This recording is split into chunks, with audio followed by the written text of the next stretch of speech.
All right, we're going to be talking about viruses.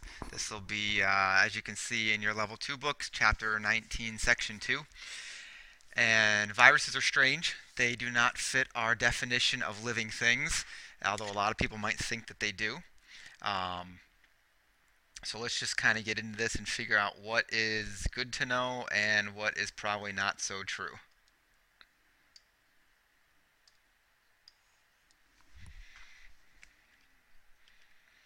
Okay, exactly what is a virus? Well, you don't need to write this down just yet, but viruses are not alive.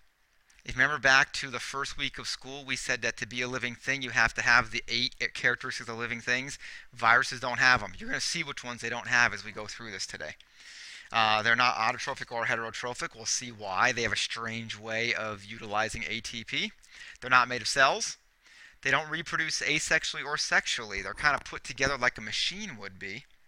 And some names, well, things like smallpox, chickenpox, HIV virus that causes AIDS, excuse me. There's lots of different ones out there. Shingles is brought on by the chickenpox virus. There's the common cold, influenza. Lots of disorders are caused by viruses. So what is a virus? We're talking about what it's not. Well, what is it? Yeah, we can't call it an organism, so I don't really want to call it a thing, so we'll call it a non-living particle. It can't do anything unless it's inside of a living cell. And we're going to see how that works today. Viruses are made of nucleic acids. They have a genetic blueprint. Okay, it's either DNA or RNA. They have proteins and they have lipids, and they would have carbs too. But it's just not organized like a cell is organized. They're just strange parasitic creatures. Okay, all viruses are parasites. None are free living. None live in mutualism with us. No, they are all parasitic. They all kill cells. They all damage organisms. Let me show you some pictures here. This is the rabies virus. If you take a look, it's shaped like a bullet. Over here is an artist's rendition of it. And over here you can kind of see all of these viruses kind of enclosed in here. They're shaped like bullets. So kind of a strange shape. If you look at these pictures, this is the flu virus right here. It looks like a cell, but it's not. Okay, this is not a cell membrane. This is not cytoplasm in here. So they're not cells. This here is more of a geometrically shaped virus. Again, it is not a cell, even though it sort of looks like one. These here are viruses that can infect bacteria. They're called bacteriophage. And up above here, this is what these look like, a whole bunch all packed in together. They have this area here, and then this neck part, and they have these tail fibers, which allow them to attach to cells. These look like something. These are the same thing, these two here. These look like something that would land on the moon, but they're actually viruses, and they cause disease. So, viruses come in many different shapes, and they're all smaller than cells. So, even though they all look weird, they have these two structural features in common. They have something called a genetic core. Okay, that could be DNA, it could be RNA, it depends on the virus. Okay, they also have this thing called a capsid, and the capsid can have a protein coat outside of it sometimes that surrounds the genetic core, and it allows the virus to recognize their specific host. So a virus that might be able to infect us might not necessarily infect your dog or cat at home. A virus that affects plants isn't going to cause sickness in you. Viruses are very specific in the organisms that they can infect. I'm going to go a little quickly here because there's a lot to say, so feel free to pause this to kind of catch up with everything. So like we were just saying, viruses are very specific. Viruses have proteins on the outside of them, so out on the periphery. If those proteins can match up with and be complementary to the proteins on a specific host, then that virus can cause infection in that cell. So think of it like a lock and key. Think of the virus as having keys on the outside of it, and our cells as having locks on them. If a specific virus, if its proteins can match the ones on the human cell or on any cell, it can then infect that cell and cause disease. So viruses are very specific. Like I said, a plant virus cannot get you sick even if it were to get injected into your bloodstream. It doesn't work that way. Okay, they don't match up with your cells. They can't do it. Now some viruses, they can match up to a variety of cells. Something like the rabies virus, that can be transmitted from other mammals to us. Okay, like a rabid dog could bite you and then you get rabies. Okay, that would be a virus that almost has like a master key. It can unlock different species of cells. You've all heard of avian flus and swine flus. Those are viruses that could usually only affect that one creature, but have then mutated, and now they can infect another creature. So viruses are very specific. Some can cross species and infect more than one type of species, but it's all about the proteins on the virus and the proteins on the host cell. Something else that I think people have a wrong idea about, viruses cannot move in any way. We've all had viral infections. That happened because the virus got moved into you. Maybe it was through contaminated water. Maybe it was somebody sneezed around you and you breathe in some of those droplets. Maybe it was just contact, shaking hands, then touching your face and stuff like that. You guys learned in health class about a lot of sexually transmitted diseases are viruses. Well, yeah, those things get moved into us by us. Okay, or by other means. Viruses can't move to infect anything. All right, just a quick review. Parasitism is a type of mutualism. Viruses are always parasites. They infect a host. Virus literally means poison in Latin, and that is a very specific or very appropriate name because they are a poison. They will destroy cells. They don't help anything out. Now, I know that we've reprogrammed viruses for different types of gene therapy. Well, that's us as humans changing up normally what they would do. Okay? So in their natural state, no genetic engineering, they are a poison. They cause infection in the cells that they are able to unlock when they get in close proximity to them. Once a virus is done with its cell, it destroys it. Okay, so it's not even like they were to use their host and then leave it alone. They destroy the cells in the host. You guys know that cells make up tissue.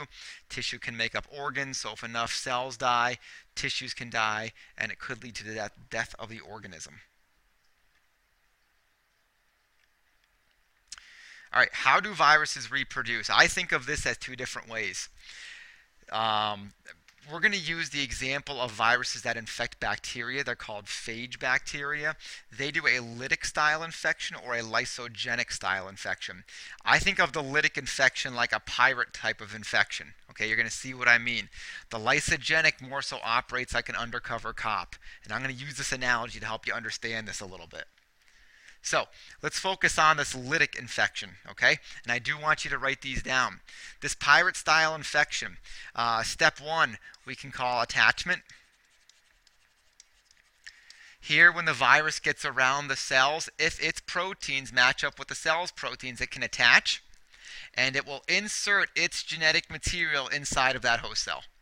So this is be like a pirate boarding a ship, okay? So here's the pirate ship. It's now boarding the host cell, okay? It's boarding that ship that it's going to infect, okay? So they're not going inside, they're shoving their DNA inside, okay? We can call that attachment.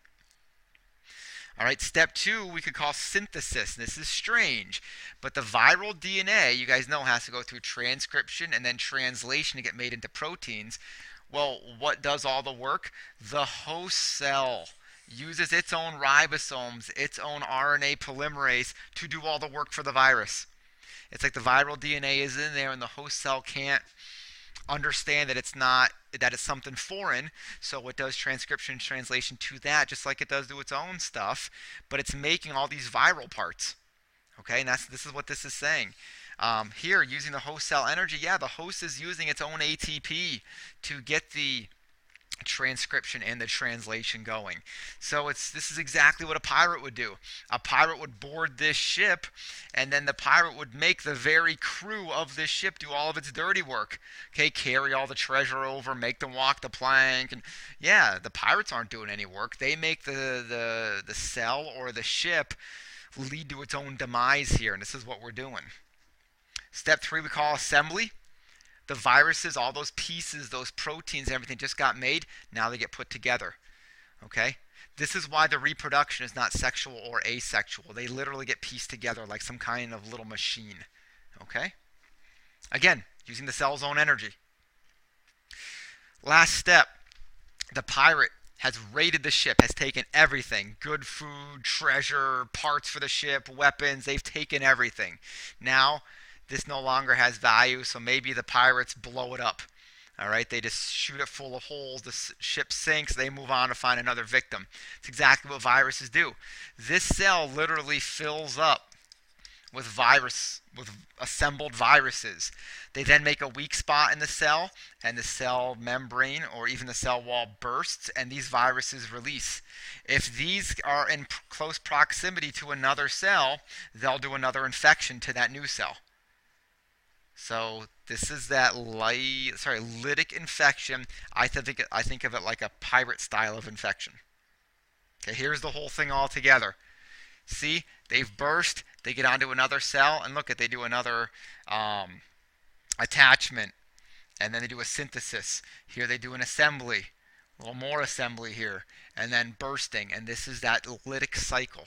So viruses that make you sick very quickly. Okay, like the cold, the flu, something like chickenpox.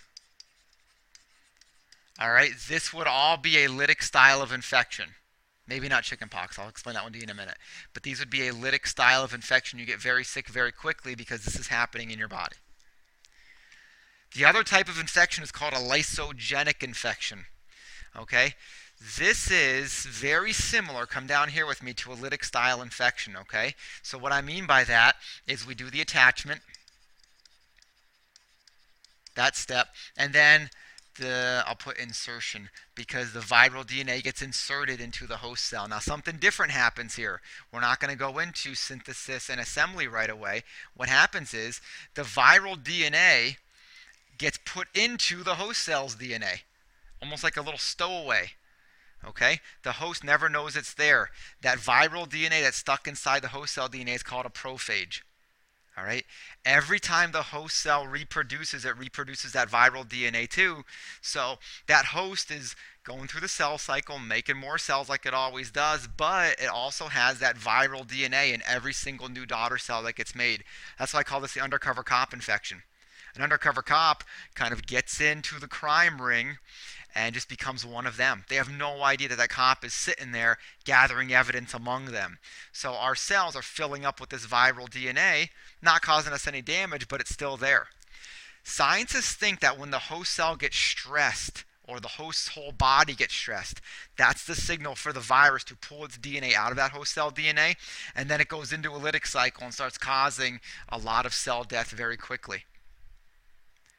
Think about it. If the host cell were to die with that viral DNA inside of it, the viral DNA is done too. So it's got to excise itself and start an infection before the host dies, and that's what it's going to do here.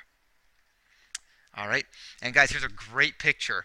We attach. Here's that DNA. It inserts itself into the host DNA. We call it a prophage. Every time this host cell replicates, so does that little viral DNA.